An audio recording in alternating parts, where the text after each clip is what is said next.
Hi everyone, this is the Heart Property Managers YouTube channel. My name is Winnie. Why are you looking at me like that? Anyway, I am delighted to bring this segment of our video. Today we'll be discussing about diaspora investment in Kenya. They say East-West, home is best. And this should be the true story of anyone who travels away from their country to go and find better opportunities and eventually invest back at home.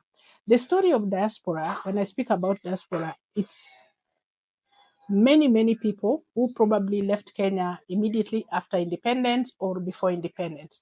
And when you think about it, when I say East-West, home is best, every other person or majority of people in diaspora, their dream is to eventually come back home.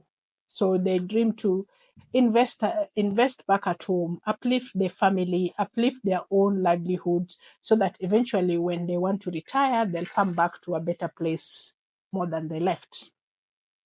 So the issues and the challenges that are facing Kenyans in diaspora are many. But one of the biggest challenges is a disorganized system.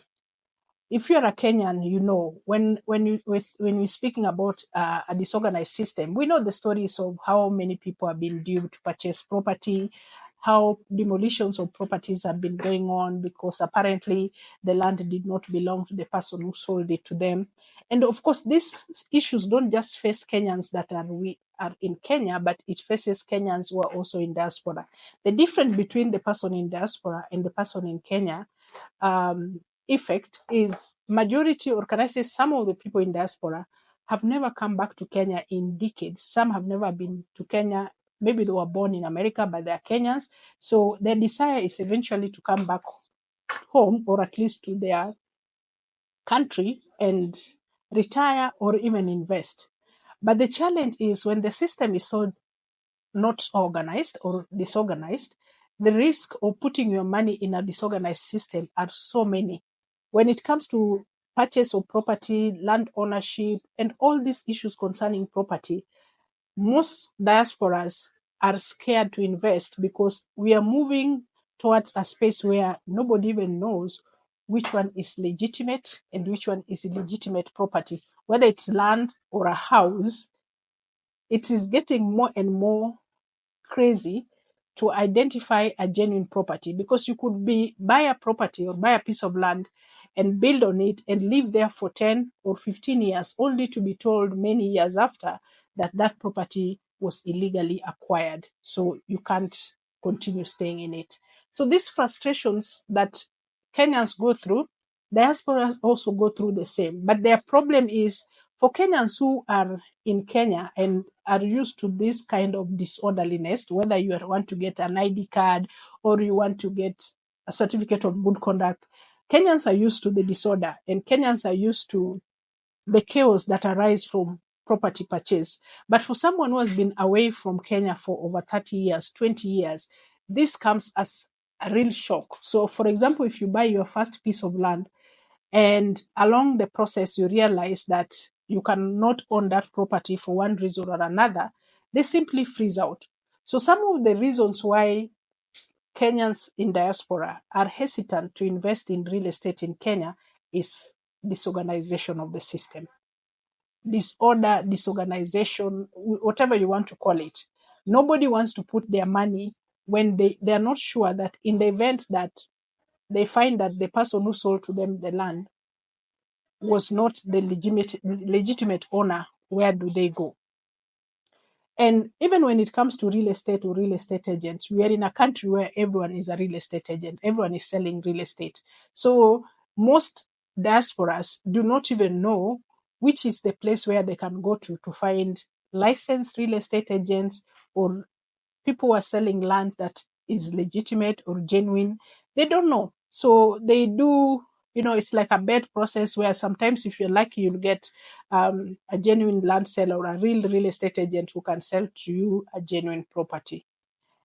The other issue, and I would just say that those, for me, they're just two issues that diasporas grapple with when it comes to investing in real estate in Kenya.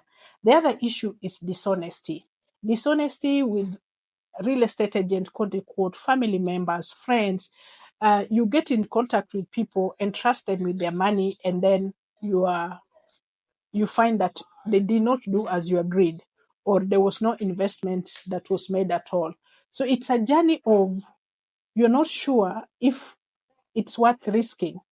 So as much as the government says in the last, I think statistically in 2023, there was over 16 billion shillings investment from the diaspora. In my own opinion, I think it would be much, much more if the system were well organized. I know this is a random video that I'm not having my points organized or anything, but I just feel it's about time we think about what is it that many Kenyans in diaspora put their 1 foot in and another one out. Like they plan, they organize and think in the next 10 years, I want to travel back to Kenya and settle there. But at the same time, they really don't want to do that.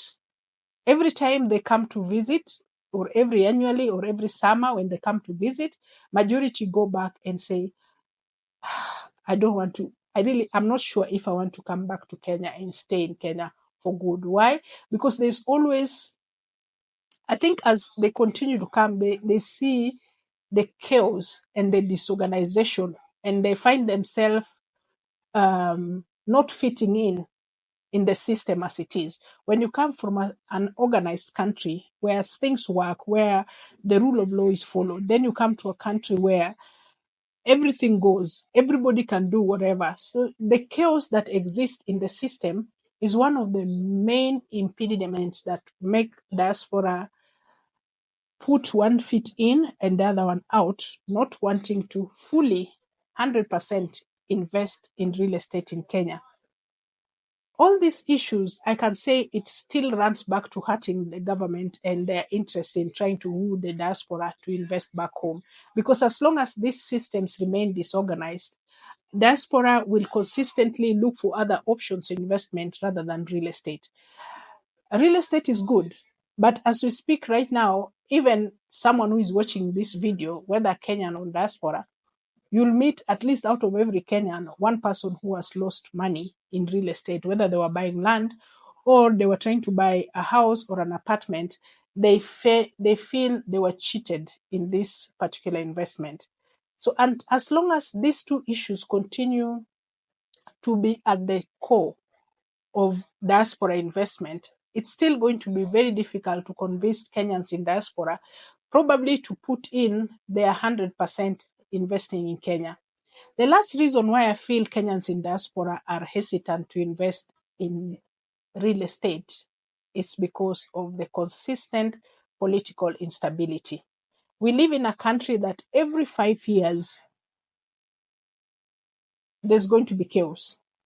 Whether the elections, whether the citizens voted and went back home, for some reason, there's going to be chaos after election. And sometimes it is so bad. We all remember about 2007, 2013. It gets so bad and business comes to a standstill. This persistent political instability, additionally to insecurity as far as terrorism is concerned, all these issues affect the economy. And when it affects the economy, it affects people's investment. So someone would consistently wonder, why would I invest in a place where I know after every 5 years we'll be going back to zero? Because every time we go into election, there's always speculation. What is going to happen after election in Kenya? Are there going to be chaos in Kenya? Is it going to be peaceful? So it's a situation where you have a disorganized system surrounded by many dishonest people, and a country that the political environment is so unstable and unpredictable that nobody wants to take that risk. So as long as all these three issues are still hanging up there and are not resolved, more and more diaspora will hesitate to bring their investment or put their both feet in to invest back in Kenya.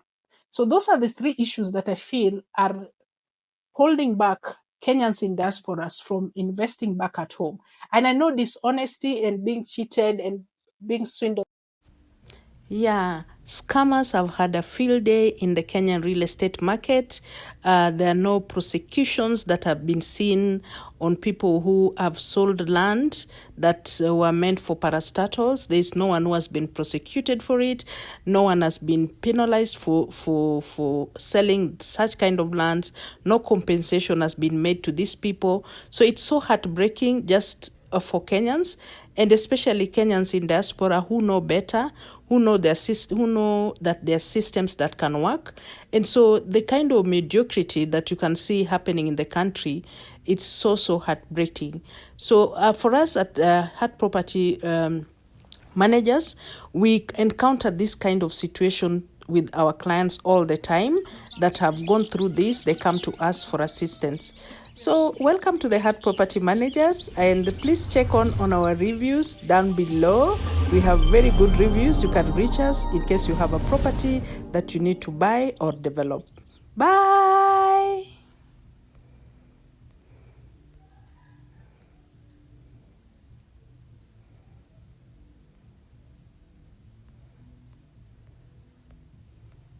Okay.